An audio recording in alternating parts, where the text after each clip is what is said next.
नमस्कार दोस्तों, स्वागत है एक नई कहानी में। वृद्धाश्रम के दरवाजे पर हर दिन हर सुबह के वक्त एक कार आकर रुकती थी।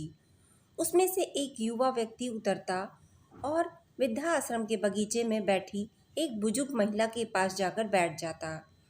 दोनों के बीच धीमी धीमी आवाज में बातें होती और फिर कुछ देर बाद वह युवक उठकर चला जाता। यह दृश्य अब वृद्धाश्रम के सभी निवासियों के लिए एक परिचित और रोजमर्रा का हिस्सा बन गया था। धीरे धीरे सबको यह भी पता चल गया कि वह बुजुर्ग महिला उस युवक की माँ है। आज सुबह का दृश्य भी कुछ वैसा ही था, लेकिन आज युवक अपनी माँ के सामने घुटनों के बल बैठा था।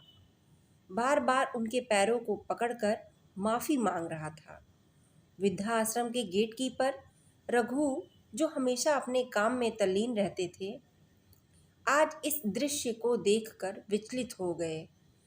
उसने पास ही बैठे एक बुजुर्ग व्यक्ति से कहा कि लोग कहते हैं कि औलाद बदल जाती है, लेकिन यहाँ तो कुछ और ही कहानी नजर आ रही है। बुजुर्ग व्यक्ति, जो जीवन के अनुभवों से समृद्ध था, हल्की मुस्कान के साथ बोला, जो तुम्हारी आंखें देख रही हैं वह पूरा सच नहीं है। यहाँ आने वाले हर व्यक्ति की एक कहानी होती है और उस कहानी में बहुत कुछ छिपा होता है। जब युवक वहाँ से चला गया तो रघु अपने मन की जिज्ञासा को रोक नहीं सका और वह सीधे उस बुजुर्ग महिला के पास पहुँच गया। ताई, उसने थोड़ी हिचकिचाहट के साथ पूछा, जो लड़का आपसे मिलने आता है वह आपका बेटा है ना? बुजुर्ग महिला ने सिर हिलाकर सहमति दी, लेकिन कोई शब्द नहीं बोले उसने। रघु ने बात को आगे बढ़ाते हुए कहा, ताई, आपका बेटा तो बहुत अच्छा है। देखिए कितनी मिन्नतें कर रहा है। क्या वह आपको यहाँ से ले जाना चाहता है? बुजुर्ग महिला ने एक बार फिर से सिर हिला दिया, लेकिन उसके चेहरे पर एक गहरी उदासी छाई हुई थी। अब तक आसपास कुछ और बुजुर्ग महिला पुरुष आकर उनके पास खड़े हो गए थे। एक बुजुर्ग व्यक्ति, जो अपने अनुभवों को ढेर अपने कंधों पर उठाए हुए था, वो कहता है कि औरत वसुधा की तरह धैर्यवान होती है, लेकिन आपको देखकर ऐसा नहीं लगता। बुजुर्ग महिला, जो अब तक सबसे चुपचाप सुन खड़ी थी, किसी को कोई जवाब नहीं दे रही थी। एक और व्यक्ति ने कहा, अब जमाना बदल गया है। सहनशीलता बीते दिनों की बात हो गई है। आजकल की महिलाएं भी पुरुषों की तरह स्वतंत्रता चाहती हैं। हर कोई आज़ादी चाहता है, किसी को माँ बाप से और किसी को अपने बच्चों से। यह सुनकर बुजुर्ग महिला की आंखों में आंसू आ गए, लेकिन उसने फिर भी अपने होंठ सिल लिए और अगले दिन फिर वह वही कार वृद्धाश्रम के दरवाजे पर आकर खड़ी होती है। इस बार युवक के साथ एक महिला भी थी, जो अपनी गोद में एक छोटे से बच्चे को लेकर आई थी। वह महिला दोनों वृद्धाश्रम के अंदर आए। महिला ने बच्चे को बुजुर्ग महिला की गोद में रखते हुए पैरों पर गिरकर रोते हुए कहा, माँ जी, हमें माफ़ कर दीजिए, हमारे साथ घर चलिए। आपको अपने पोते की कसम है। इस दृश्य को देखकर रघु, जो हमेशा से बुजुर्ग महिला के प्रति सम्मान रखता था, अपने आंसू रोक नहीं पाया। उसने गुस्से में आकर कहा, ताई, नहीं जाना चाहती तो क्यों उन्हें जबरदस्ती ले जाना चाहती हो?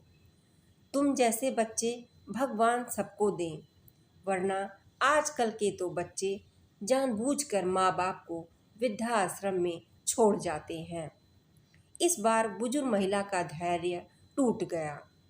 उसकी आंखों से आंसुओं की धारा बहने लगती है। अपने आंचल से आंसू पोंछते हुए रुंधे गले से कहा, आप शायद नहीं जानते रघु जी, जब मेरे पति इस दुनिया से चले गए तो मेरी सारी जमा पूंजी इन लोगों ने ले ली। रोज एक निवाले के लिए मुझे घंटों तक इंतजार करना पड़ता था। ये लोग मुझे दिन रात खरी खोटी सुनाते रहते थे और रातों में खून के आंसू रुलाते। अंत में इन्होंने मुझसे कहा कि या तो मैं उनकी शर्तों पर चलूं या घर छोड़ दूं। तो मैंने घर छोड़ दिया क्योंकि मेरे पास और कोई रास्ता नहीं था। आज ये लोग माफ़ी मांगने नहीं आए हैं।